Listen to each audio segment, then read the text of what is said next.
बनाएंगे, साइंटिस्ट भी बनाएंगे, प्रोफेसर भी बनाएंगे, लेक्चरर भी बनाएंगे, मगर अपने बच्चों को पहले हम मुसलमान बनाएंगे।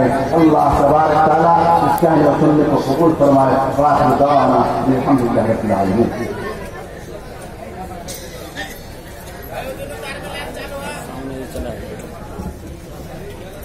जितना हम लोग 2 दिन का जलसा किया जितने खूबसूरत अंदाज में, उतना ही इस वक्त का जलसा इन बच्चों में मालूम नहीं कहाँ से इनको जोड़ दिया गया।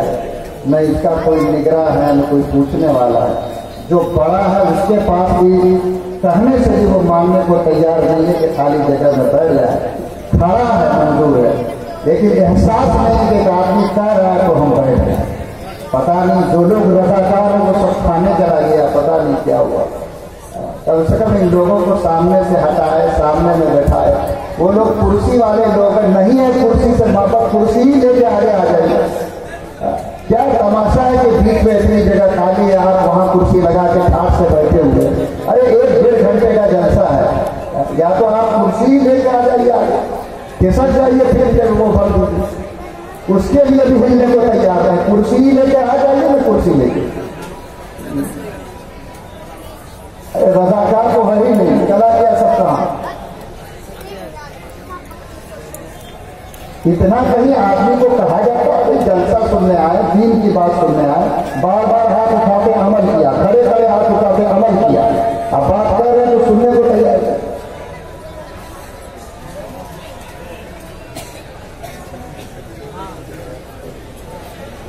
अरे 2 घंटे का प्रोग्राम है, जो इज्जत के साथ सुनिए, बैठिए।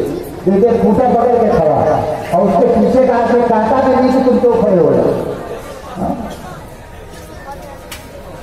कहिए तो जाओ भजा कर चलो, ग्रुप को काम करो, क्या जरूरी है। हमारे दरमियान जनाब ताबिश रेहान साहब हैं, चंद मिनट के लिए वो आपके सामने आएंगे। कोई नाम या छोटी सी नज़्म पढ़ेंगे जनाब ताबिश रेहान साहब। जितने लोग पीछे बैठे कुर्सी लेकर के आगे आ जाए, और जो लोग के उसके बच्चा को कह तो सकते अपने बगल में के मत बोलो। बड़े आदमी इतना भी जिम्मेदारी लीजिए कि मत बोलो।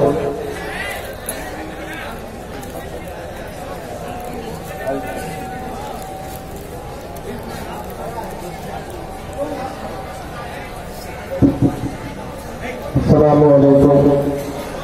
सारा कुछ बच्चों का नहीं है, कुछ माइक का भी है। बहुत सी बातें कही जा रही है, समझ में नहीं आ रही है क्या कहा जा रहा है। बहरहाल 4 दूसरे रिक्वेस्ट कर रहा हूँ, समाज फरमा लें। अशार कुछ बता बोलने की कोशिश कर रहा हूँ, समाज फरमा लें। हमारे समाज में आज बहुत सी कमियां हैं। मैं दूसरे से लालच विचार में कोई सवालों को पेश कर रहा हूँ, समाज फरमा लें।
भूल गए हम लोग।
जमीन खा गई आसमां कैसे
मैं 10 मिनट का मोटा वक्त मिला था, मैं इंशाल्लाह उसमें कुछ बढ़ती नहीं जाऊँगा।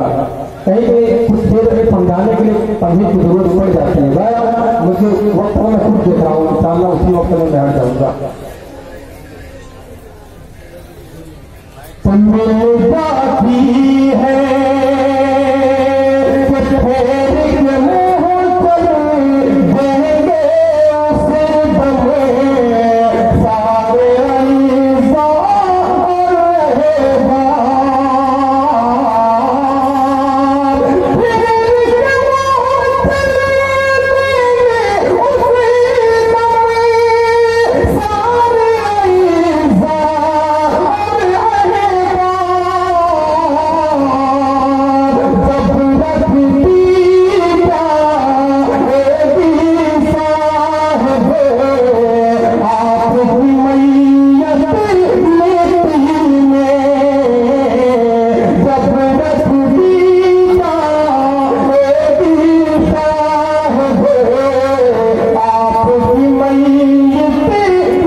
दुनिया में है, उस दारुल देवबंद वक्त के उस्ताद हदीस मुमताज आलिम दीन खतीब बाकमाल मोहतरम जनाब मौलाना शमशाद रहमानी साहब हमारे दायित्व है। मैं बड़े ही एहतराम के साथ मौलाना मौसूफ को दावत देता हूँ कि आप माइक पर तशरीफ लाएं और आज के इस मजलिस से अपना खिताब फरमाएं। जनाब मौलाना मोहम्मद शमशाद कासमी साहब उस्ताद हदीस दारुल देवबंद वक्त।